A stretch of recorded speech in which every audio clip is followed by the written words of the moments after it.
For thousands of years, one disease terrified humanity more than anything other. It scarred faces, blinded survivors, wiped out families, and reshaped entire civilizations. This disease was smallpox. Hello, today we're going to talk about one of the diseases that helped conquer the Americas and a vaccination that saved millions of people. Smallpox, in my opinion, is one of the most terrifying diseases to look at.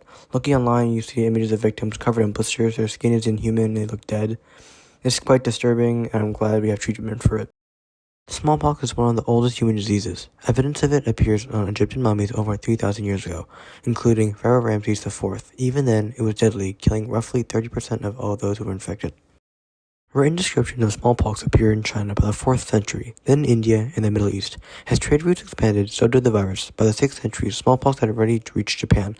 By the Middle Ages, it entrenched across Europe, Asia, and Africa. Smallpox disfigured survivors who were often left with deep scars, blindness, or permanent disability.